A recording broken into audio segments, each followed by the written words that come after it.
Hi, welcome to Hot Mess History. I'm your Hot Mess hostess, Janet, and today we're going to be talking about the assassination of Archduke Franz Ferdinand and why it was so important to our global history.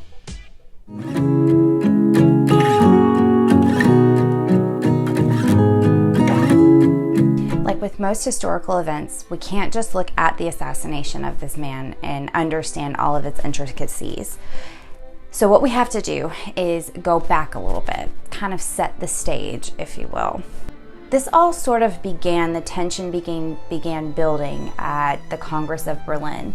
Now, the Congress of Berlin was a meeting held in Europe in late 1878 with the six major powers of Europe and the Ottoman Empire, Serbia being among them. This meeting was taking place as a result of the Russo-Turkish War, and its intent was to divvy up the conquered lands to the victorious nations. Austria-Hungary was given the authority to occupy the conquered country of Bosnia-Herzegovina, which I'll call Bosnia throughout the remainder of the video for ease. Now, understandably, Bosnians were resentful of this occupation. I mean, who wants some foreign power moving in and taking over? Serbia's goal at the Congress of Berlin was to obtain additional territories to create what they called a Greater Serbia. They petitioned the Congress for the occupation of Bosnia, but were denied, and ultimately that went to Austria-Hungary. Following the Congress of Berlin, the Austro-Hungarian government didn't move in and take control immediately. This didn't actually happen until 1908, but once Austria-Hungary made their move and began to implement something called Magyarization, that's really where the Bosnian resentment we talked about earlier came into play. Serbia then turned to their most powerful ally for support. That ally was Russia. It's important to know that Russia had recently suffered a humiliating defeat to Japan in the Russo-Japanese War in 1905. They were a little hesitant to step in and provide military support to Serbia in taking Bosnia from the Austro-Hungarians. Now, Austria-Hungary also had a pretty strong ally at the time, Germany.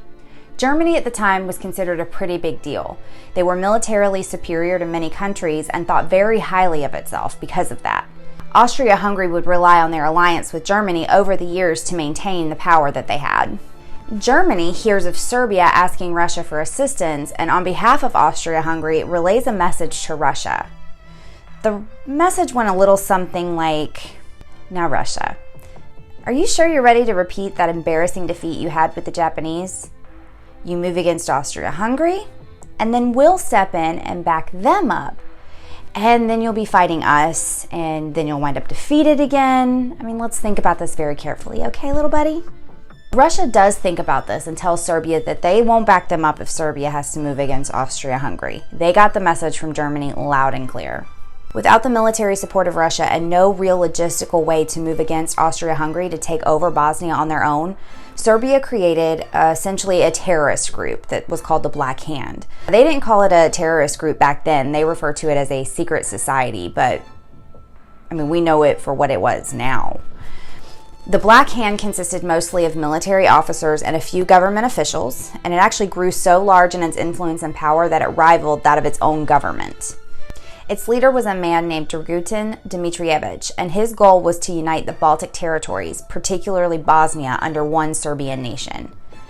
Dmitrievich decided that his way of proving his dedication to the Black Hand was going to be by planning and executing assassinations of prominent political officials across Europe and the Baltic territories. He had successfully planned the execution of the pro-Austrian ruler of Serbia, King Alexander I, and Queen Draga in 1903.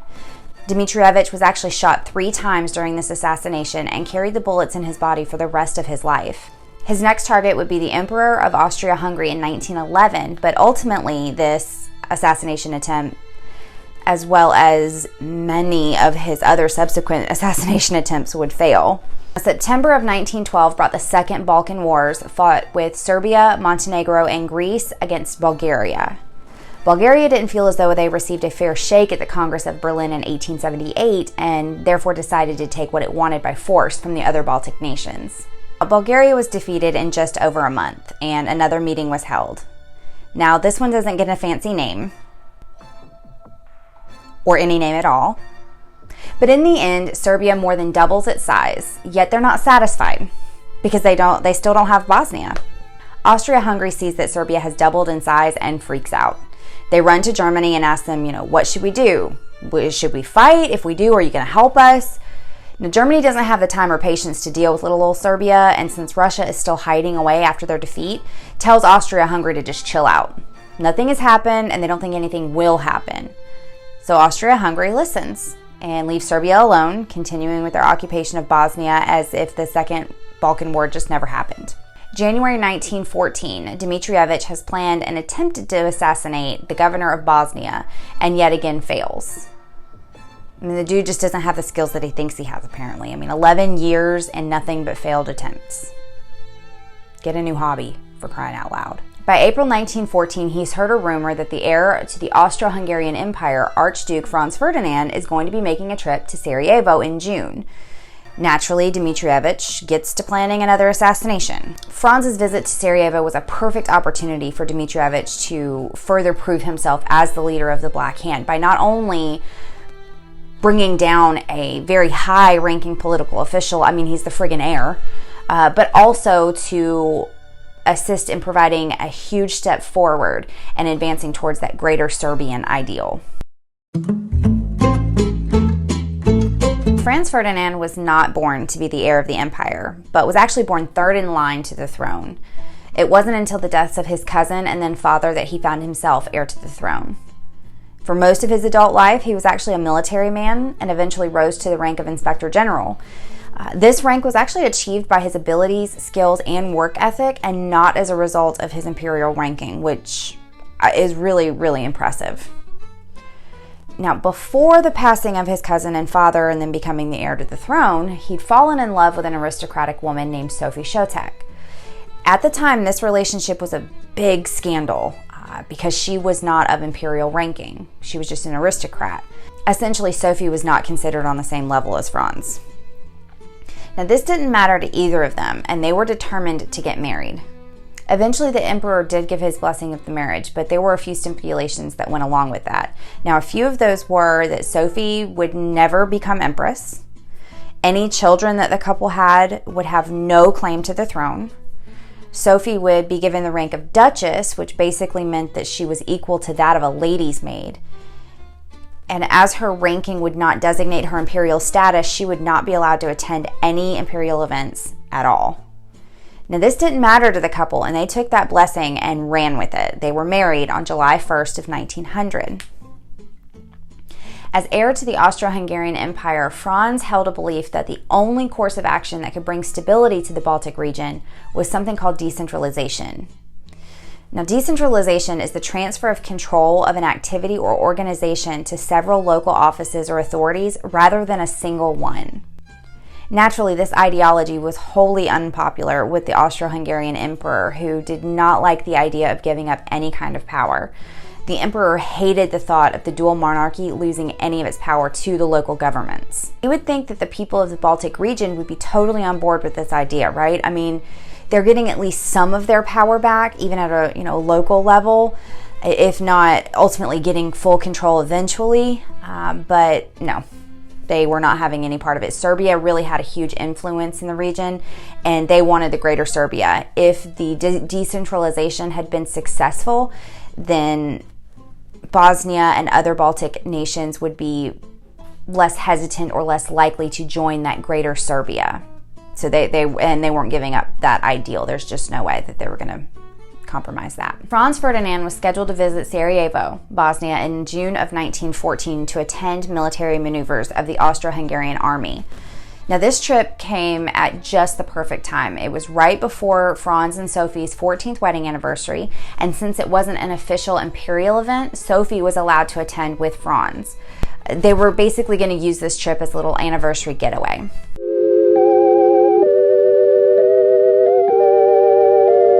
Dmitrievich, in his plans, had recruited 3 initial assassins to carry out the execution of Franz Ferdinand. Gavrilo Princip was a young, dedicated nationalist who had been expelled from school in Bosnia for protesting Austro-Hungarian occupation. After his expulsion, he had continued his studies in Belgrade, Serbia. He had attempted to enlist in the Serbian guerrilla forces at the outbreak of the Second Balkan War, but was rejected due to being found medically ineffective. Essentially, they just thought that he had tuberculosis. Now, upon the rejection of his enlistment, Princip moved back to Bosnia to live with a brother, and that was where he was ultimately recruited by the Black Hand. With the recruitment of Princip, he recommends 2 additional men for the assassination team. These 3 men were sent back to Serbia for military training, and when they completed that training, they were joined by 4 additional recruits. The basic tactical plan for the assassination was that the men were to join the observers crowding the street, waiting on the Archduke to be traveling throughout the city of Sarajevo. There were always parades and things for high political officials, and Franz Ferdinand certainly would have fit that description at the time. When the Archduke's convoy passed the assassins' positions, they were to throw a bomb into his vehicle, blowing it up and killing him. In case of capture, each of the assassins were given a cyanide capsule to ingest, essentially committing suicide so that they would not be able to reveal any information about the identity of the Black Hand or its existence or any of its mechanisms or anything like that. Before the Archduke made his visit, the Prime Minister of Serbia, Nikola Pašić, got wind of the plans to kill off Franz Ferdinand. This put him in a pretty bad spot. If he shared the information with Austria-Hungary and tried to give them a heads up of the fatal plans, then he would be viewed as a traitor by the Black Hand and the Serbian government. If he were to keep his lips sealed and the plan were a success, then the existence of the Black Hand and the Serbian government's involvement with the secret society would be revealed, and that would not be good for anyone involved in the plot. Ultimately, he decides to pass a warning to the Austrian government through the Austro-Hungarian ambassador in Vienna. But the urgency of this warning was not really conveyed properly, and in the end, the Austro-Hungarian government ignored it and didn't even mention it to Franz or his security detail. Oops.